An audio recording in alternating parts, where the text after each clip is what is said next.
Flamengo perde muitas chances e amarga empate com o Vasco. Perfil oficial do Flamengo faz zoeira saudável e compara goleiro Cruz Maltino a astro internacional. Flamengo vence mais um título internacional e iguala ao futebol. Felipe Luiz terá 3 problemas contra a LDU pensando no jogo de terça-feira.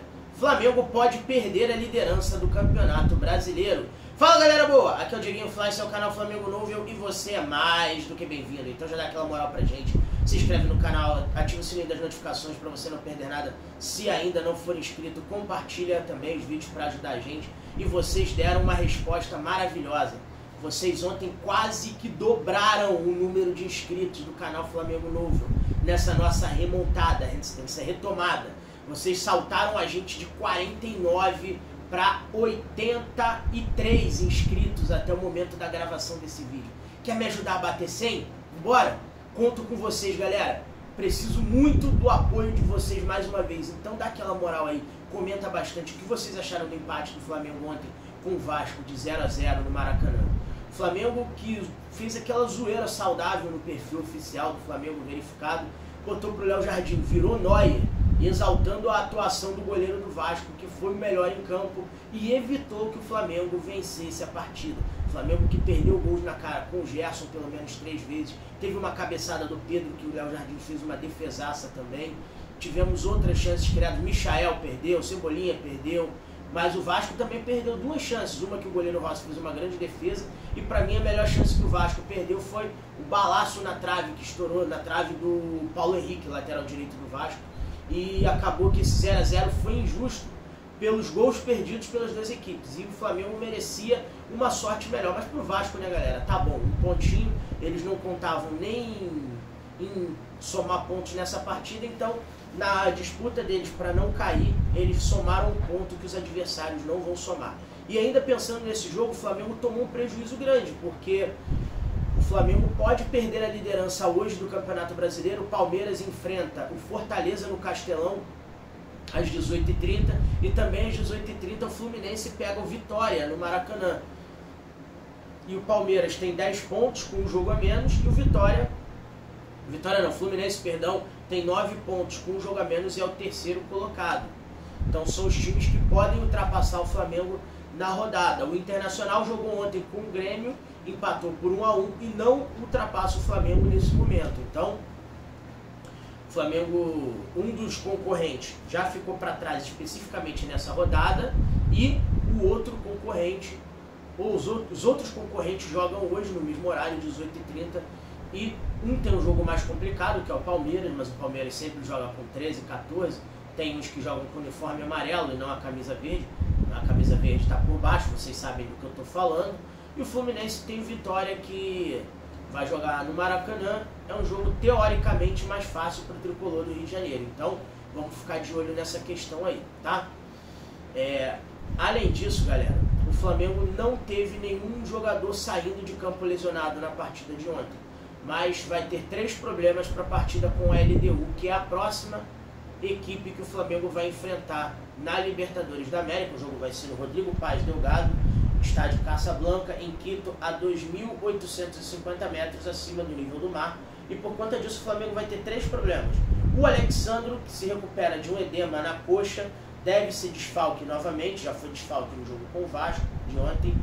E além deles o Alan, que tem traços falcêmicos, tem uma condição patológica que impede que o jogador atue bem na altitude por conta da oxigenação no organismo, e o De La Cruz, que já foi cortado de um jogo da seleção uruguaia contra a Bolívia na altitude de La Paz, não vai para esse jogo também. Então o Felipe Luiz naturalmente vai ter que fazer 3 mudanças na equipe.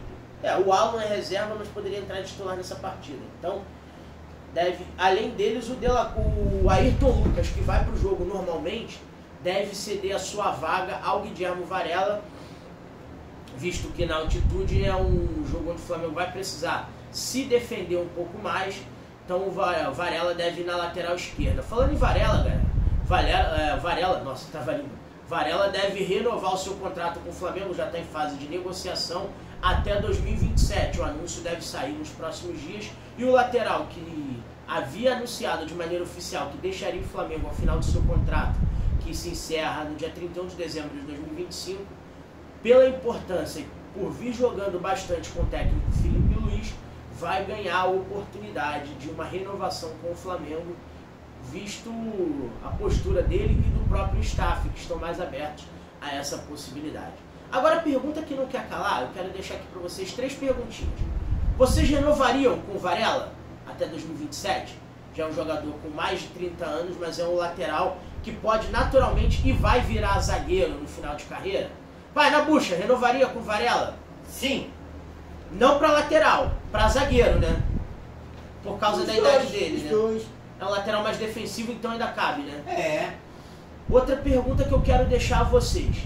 Ficou de bom tamanho o empate com o Vasco? O quão amargo foi esse empate para o Flamengo? E o quão saboroso, você torcedor do Vasco que está assistindo a gente, vocês acham que foi esse empate para vocês? Outra pergunta também que eu quero deixar. Apesar da altitude, o Flamengo é favorito para o jogo com a LDU? Deixa a sua opinião nos comentários que eu quero saber aí. Agora vamos mudar de assunto, que eu quero falar de mais uma conquista do Flamengo. Comemora, nação. Pode comemorar. O Flamengo foi tricampeão da Basketball Champions League Américas, a Libertadores do basquete, que diferente do futebol, elenca times das 3 Américas, Central, Norte e do Sul. O Flamengo fez uma campanha de 10 jogos com apenas uma derrota e 9 vitórias. O Flamengo na primeira fase enfrentou o Boca Juniors da Argentina e o Toros de Chiriquí do Panamá. O Flamengo venceu os 3 jogos com o Toros no Rio de Janeiro, no Panamá e na Argentina, e perdeu um jogo para o Boca Juniors, que foi o jogo da Argentina, onde o Flamengo já estava classificado. E esse jogo que o Flamengo perdeu foi importante, porque o Flamengo não tinha o Alexei, que foi o principal jogador do Flamengo na competição. O Flamengo venceu o Boca no Panamá e venceu o Boca no Rio de Janeiro. Nas quartas de final, o Flamengo pegou a equipe da Colômbia, venceu por 2-0, ou seja, venceu os 2 jogos da Colômbia e no Rio de Janeiro, na melhor de 3, não precisou do terceiro jogo. E no Final Four, sediado no Maracanãzinho, casa do Flamengo, na sexta-feira o Flamengo já tinha vencido o Franca por 91-67, o Boca venceu o Instituto de Córdoba, da Argentina. Flamengo e Franca foi uma final antecipada. Todo mundo esperava Flamengo e Franca na final, mas esse jogo aconteceu nas semifinais e o Flamengo venceu. Passou a final, o Boca tirou o Instituto de Córdoba, o Franca venceu no terceiro e quarto o Instituto e ficou com o terceiro lugar, e o Flamengo por 83-57 venceu o Boca, com o Alexei sendo o herói das finais, foi o MVP das finais, apesar de não ter sido cestinha do jogo. A pontuação do Flamengo ficou bem distribuída. O Gui Deodato fez 16 pontos, foi o cestinha do jogo, ao lado de um ex-rubro-negro, né, pai? Sim. Sabe quem foi? Quem? Foi o Louco Coelho, que essa temporada voltou para a Argentina para jogar no Boca, junto com o José Vildosa, que na temporada 22-23 também defendeu as cores do Flamengo. Então, o Gui Deodato e o Louco Coelho foram os cestinhas da partida, com 16 pontos. O Gui Deodato fez 15, o Alexei fez 15, o Juan fez 15 também, o Taya Galidze pontuou 11, e o Flamengo teve muito distribuída a sua pontuação. O que chamou a atenção foi o primeiro quarto do Flamengo, onde a gente construiu a maior parte da vantagem. O Flamengo fechou o primeiro quarto com o placar de 30-13, na segunda parcial foi 19-16 para o Flamengo. O Flamengo perdeu na parcial o terceiro quarto por 16-11, e no último quarto o Flamengo ampliou a vantagem, que estava em 15 pontos, o Flamengo fechou 60-45, o Flamengo venceu por 23-12 o último quarto, placar total 26 pontos de vantagem, 83-57. O Flamengo com isso se classifica para o Mundial de Clubes, que vai ser em Singapura. A gente vai confirmar as datas para vocês no próximo vídeo. E o Flamengo vai ter a companhia do campeão da Euroliga, da D-League lá dos Estados Unidos, além da Liga dos Campeões da África de basquete. Então são 4 equipes que disputam essa competição e o Flamengo vai em busca do tricampeonato mundial. Lembrando que o Flamengo em 2014, quando venceu a Liga das Américas, hoje Basketball Champions League Américas do Pinheiros, o Flamengo foi campeão mundial em casa, no Maracanãzinho, na melhor de 2 jogos. O Flamengo venceu o Maccabi Electra de Tel Aviv, de Israel. Na primeira partida perdemos por 69 a 66 e na segunda partida vencemos por 90 a 77. Perdemos a final para o AEK Atenas no Mundial de Clubes de 2016, também no Maracanãzinho, com o Jonas Mačiulis, o lituano. Quem lembra do Mačiulis? Jogando pra caramba nessa partida. Em 2021 ganhamos a Liga dos Campeões das Américas de basquete, a BCLA, do Real Estelí da Nicarágua, fora de casa, e vencemos o Mundial em cima do São Pablo Burgos da Espanha. O Mundial foi no Egito, galera. E inclusive a gente estava lá em 2022 no aeroporto recebendo jogadores campeões, bicampeões mundiais. Foi a nossa primeira cobertura externa aqui, né, pai? Não tinha nem o canal Flamengo Novo eu ainda, mas a gente fez lá na rede social vizinha, né, a nossa primeira cobertura externa. E agora vamos buscar o tri mundial. Quem será que vai ser a equipe que vai protagonizar essa grande final com o Flamengo?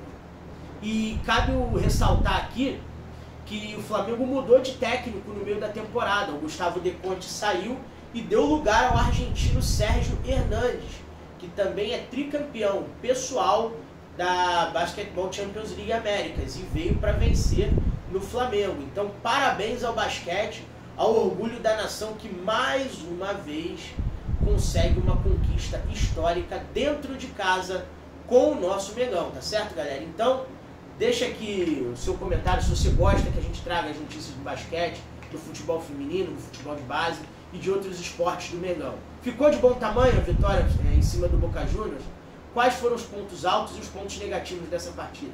Quero saber a sua opinião. Não sai desse vídeo sem deixar o seu like, se inscreve no canal se ainda não for inscrito, ativa o sininho das notificações para você não perder nada, hypa o vídeo, compartilha, e a nossa meta é bater os 100 hoje, hein? Bora!